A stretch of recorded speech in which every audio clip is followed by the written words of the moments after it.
Caridade para com os criminosos. A verdadeira caridade é um dos mais sublimes ensinamentos que Deus deu ao mundo. Deve existir entre os verdadeiros discípulos de sua doutrina uma fraternidade completa. Deveis amar os infelizes, os criminosos, como criaturas de Deus, aos quais o perdão e a misericórdia serão concedidos se arrependerem como a vós mesmos, pelas faltas que cometeis contra a sua lei. Pensai que sois mais repreensíveis, mais culpado que aqueles aos quais recusais o perdão e a comisseração, porque frequentemente eles não conhecem Deus como o conheceis, e lhes será pedido menos que a vós. Não julgueis. Oh, não julgueis, meus caros amigos, porque o julgamento que fizerdes vos será aplicado mais severamente ainda, e tendes necessidade de indulgência para com os pecados que cometeis sem cessar. Não sabeis que há muitas ações que são crimes aos olhos de Deus de pureza e que o mundo não considera sequer como faltas leves? A verdadeira caridade não consiste somente na esmola que dais, nem mesmo nas palavras de consolação com as quais podeis acompanhá-la. Não é só isso o que Deus exige de vós. A caridade sublime ensinada por Jesus consiste também na benevolência concedida sempre e em todas as coisas ao vosso próximo.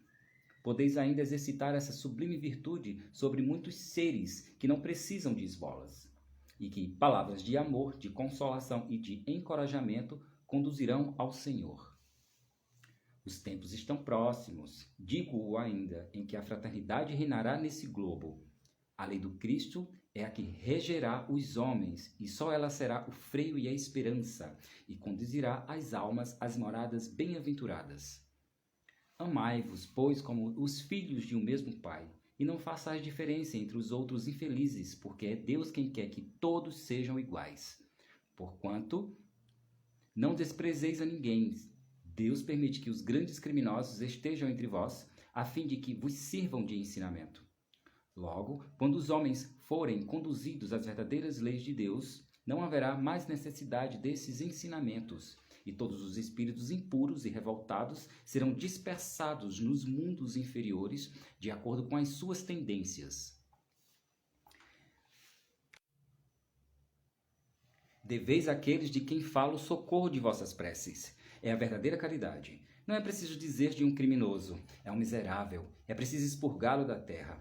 A morte que se lhe inflige é muito suave para um ser dessa espécie. Não é assim que deveis falar. Olhai vosso modelo, Jesus. Que diria ele se visse o infeliz perto de si? Lamentá-lo-ei, o consideraria como um doente bem miserável e lhe estenderia a mão. Não podeis fazer isso em realidade, mas pelo menos podeis orar por ele. Assistir seu espírito durante alguns instantes que deve ainda passar sobre a vossa terra. O arrependimento pode tocar-lhe o coração se orardes com fé. Ele é vosso próximo como o melhor dentre os homens. Sua alma transviada e revoltada foi criada, como a vossa, para se aperfeiçoar. Ajudai-o, pois, a sair do lamaçal e orai por ele.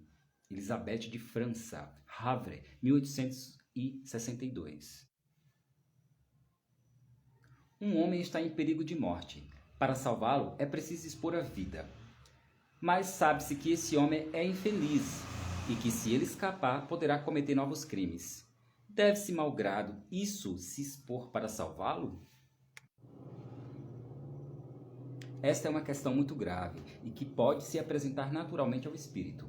Responderei segundo o meu adiantamento moral, uma vez que se trata de saber se deve expor a própria vida por um malfeitor. O devotamento é cego, socorre-se o inimigo, deve-se socorrer o inimigo da sociedade, numa palavra, um malfeitor. Credes que é somente a morte que se vai arrancar esse infeliz? É, talvez, a toda a sua vida passada, porque pensai nisso, nesses rápidos instantes que lhes arrebatam os últimos minutos da vida, o homem perdido volve sobre sua vida passada, ou antes, ele se ergue diante dele. A morte, talvez, chegue muito cedo para ele. A reencarnação poderá ser terrível. Lançai-vos, pois, homens, vós, a quem a ciência espírita esclareceu, lançai-vos.